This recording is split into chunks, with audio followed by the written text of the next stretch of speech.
Minister. Now we move on to Middle East. Turkey has decided to bar Israeli vessels from using its ports, forbid Turkish ships from using Israeli ports as well, and impose restrictions on planes entering Turkish airspace.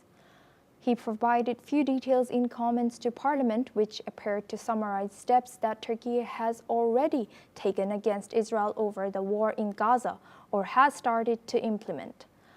Over time, Turkey has fiercely criticized Israel's offensive in Gaza and has accused Israel of committing genocide in Gaza, a charge Israel denies.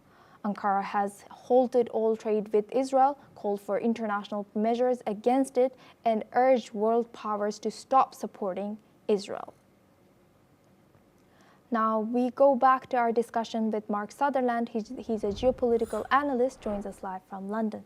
Thank you very much, Mark, for staying with us. Now, how significant is Turkey's decision to bar Israeli ships, restrict airspace, and also, could this escalate into a direct confrontation between Ankara and Tel Aviv? Asuma, good to stay with you.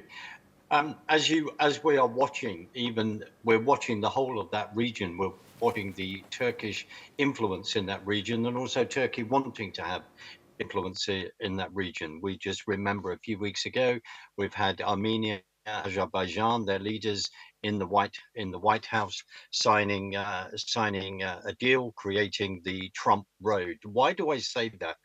I say that because Turkey is very mindful of other geopolitical influences coming into that area, considering that it wants to be extremely influential itself. It has been deeply critical, as you've just read, accusing Israel of committing genocide in Gaza.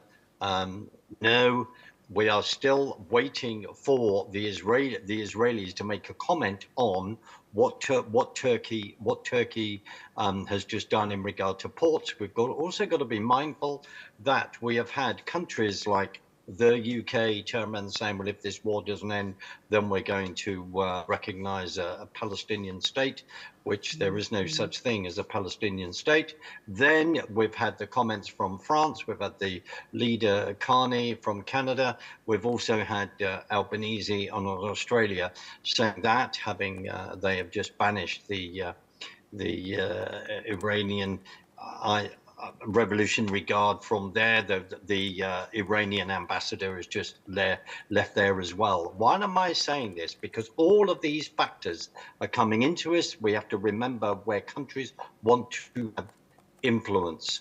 So Turkey building up. UN, there is going to be this UN discussion where they are saying they're going to recognize the two-state solution, recognize a separate Palestinian state. This is all about applying pressure. Sorry, Asuma.